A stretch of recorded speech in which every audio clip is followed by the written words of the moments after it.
국민의힘이 드디어 합류해서 원구성이 완료되었고, 그리고 임시회 일정이 확정되면서 22대 국회가 드디어 본 궤도에 오른 것을 환영합니다.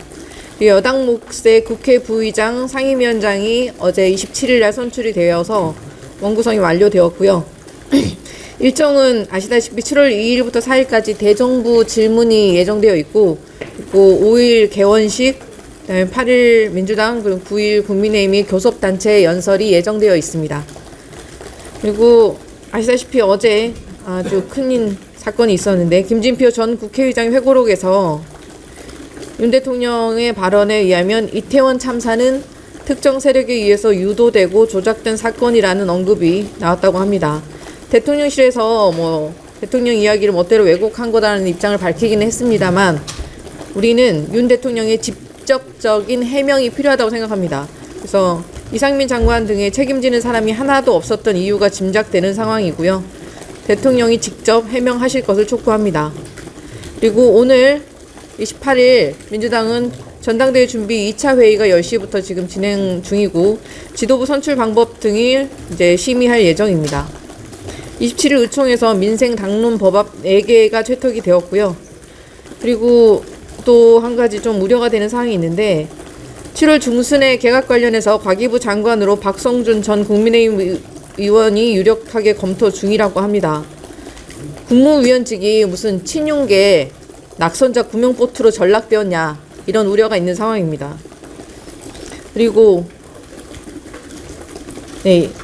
해병대원 특검법 관련해서는 윤 대통령 수사 기록 회수 당일에 직접 수사한 개입이 정황이 점점 갈수록 늘어나고 있습니다. 그래서 당일날 이종석 국방부 장관, 임기훈 국방비서관, 신범철 국방부 차관 등과 여러 차례 수차례 통화한 사실이 언론을 통해서 계속 보도되고 있고요. 그간의 모든 정황이 사실상 대통령실을 가리키고 있었지만, 이제부터는 윤 대통령의 수사 개입이 거의 기정사실화 단계라고 보고 있습니다. 최혜병 일주기가 곧 다가옵니다. 7월 19일이 최혜병 일주기고요. 7월 임시국회에서 우리 당은 국정조사 추진을 위해서 차질 없이 준비를 해나가겠다라고 말씀드리겠습니다. 그리고 또 이 시점에서 굉장히 중요한 사건이 진행 중인데, 김홍일 방통위원장의 탄핵소추안이 당론으로 채택이 되었습니다. 야 5당이 5당이 공동으로 어제 27일 날 탄핵소추안을 채택을 했고, 그리고 탄핵안 표결 전에 아마도 박문진 이사 선임 후 사퇴할 가능성이 높다고 보고 있습니다.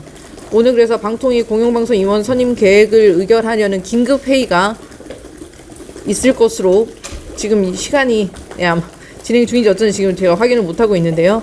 어쨌든 그 사태를 염려를 해서 저희는 김홍일 방통위원장이 사퇴 이전 MBC 장악을 위해서 제2의 꼼수를 또 시도하지 않을 것인가, 이종석 도주대사, 이동관 도주 사태에 이어서 또 비슷한 사태가 반복되지 않을 것인지 우려를 하고 있고, 이러다가 윤석열 정권이 도주 정권이라는 낙인을 받을 수도 있음을 경고합니다. 만약에 이사 선임을 강행한다면 직권남용 등 법적 조치 검토를 당연히 할 거고요. 그리고 탄핵 추진 등의 당위성만 더 강해질 뿐입니다.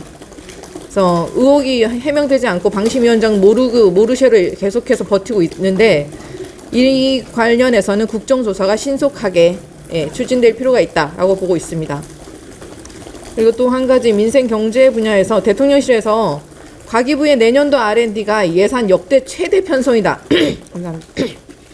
하고 말을 했는데, 이거는 조삼모사다라고 생각을 하고요.